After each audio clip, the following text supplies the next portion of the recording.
मैं उस प्रकृति के विधान को नहीं मेट सकता जिस भगवान राम ने अपने विधान को नहीं मेटा।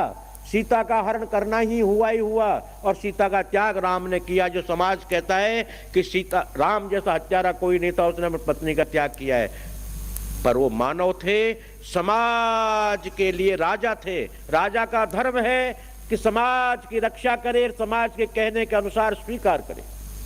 तो राजा और अनाचारी, दुराचारी, व्यभिचारी या राष्ट्रपति शासन हिटलर है वो।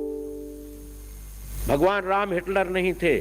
उन्होंने समाज की आवाज को पहचाना कि समाज इस वक्त दुखी हो रहा है, मेरी आलोचना से परेशान हो रहे हैं, अर्थात समाज के अंदर में गंदी लहर फैल गई है, इसके लिए मुझे इसको हटा देना चाहिए। इसलिए उनका ज्यों का ज्यों ही था, प्यार उनका ज्यों का ज्यों ही था।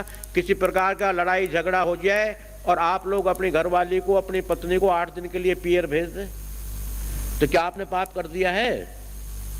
अरे कोई झगड़े की संभावना है, कोई और बात है, तो प्यार से उसको 8 दिन के लिए भेज दिया, 2 दिन को भेज दिया तो 2 दिन चली जा, जरा खतरा है, तो क्या वो उसने पाप कर दिया?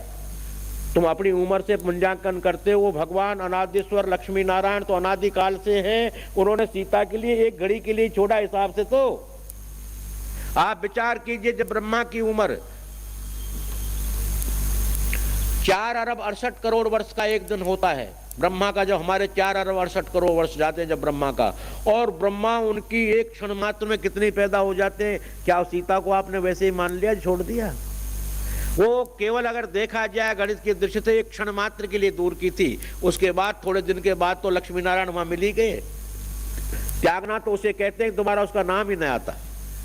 वो कुछ सिचुएशन को देख करके 2 घंटे के लिए कमरे में, 1 मिनट को कमरे में भेज दिया, बोल तुम कमरे में जाकर बैठो। कमरा मतलब संतों के आश्रम पर रहो, अच्छी जगह पर, ताकि लोगों का मानना जो है हो जाए, तुम शुद्ध पवित्र हो जाओ, क्योंकि तुम्हारे ऊपर दृष्टि दोष भी हुआ होगा और बातों से तुम भी शुद्ध हो जाओ। उनको पवित्रीकरण करने के लिए स्नान घर में भेजा था। संतों ने तो स्नान घर अच्छे स्नान करा देते, तो स्नान घर में भेजा। क्या स्नान घर में भेजने का नाम त्याग है? क्या उसको त्याग दिया? और उसके थोड़े दिन के बाद में वही भगवान लक्ष्मी नारायण अपने दिव्यलोक में हैं, ये दोनों सीताराम। तो इस तरह से हमको विचार उल्टे हो गए हम लोगों के। ऐसा मैं निगाह में डाल रहा हूं कि सैकड़ों की संख्या में, हजारों की संख्या में इस आश्रम से जुड़े हुए हट गए।